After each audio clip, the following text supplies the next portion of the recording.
Gameboy666666 asks, what can I as an atheist tell you about Buddhism? Because he's maybe interested in exploring it.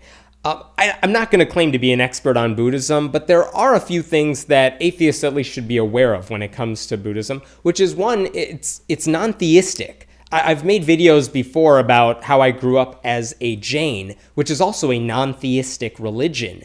So in that sense, Buddhists don't actually believe in a creator God like that. However, Buddhism, much like Jainism, does hold certain beliefs true that I don't really understand why atheists would want to get on board with it. And just to give you a couple examples, Buddhists believe in karma, that if you do good, good things are going to happen to you. If you do bad things are going to happen to you. And while that makes you feel good to think about, and it gives you an incentive to be good, there's really no evidence that if you're doing some good stuff now, only good stuff's going to happen to you in the future.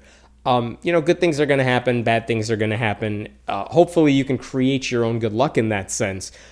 But there's no such thing as karma. That's not a scientific concept. It's not something you can ever prove to be true. Buddhists also believe in this idea of rebirth or reincarnation. That when you die, you're going to come back to life in another form. And again, completely a made-up concept. There's no proof of that ever happening. And again, I've said the same things about Jainism. Jainism believes in karma and reincarnation as well.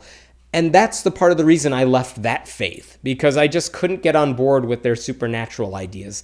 And that's why, as an atheist, I suppose it's technically possible to call yourself a Buddhist atheist, but realistically speaking, practically speaking, I just don't really get the connection. I don't know how you could believe in that much supernatural, wishy-washy hoo-ha and still call yourself someone who believes in the scientific method and believes that you can discover the truth through science, but you happen to believe in this other stuff that has no basis in reality. So, I would caution you against it because I don't really know what Buddhism has to offer that anyone who trusts science would want to get on board with. But I suppose there are worse religions out there. My name is Hemant Mehta, and I write at friendlyatheist.com. Please leave your comments below, and we will check them out.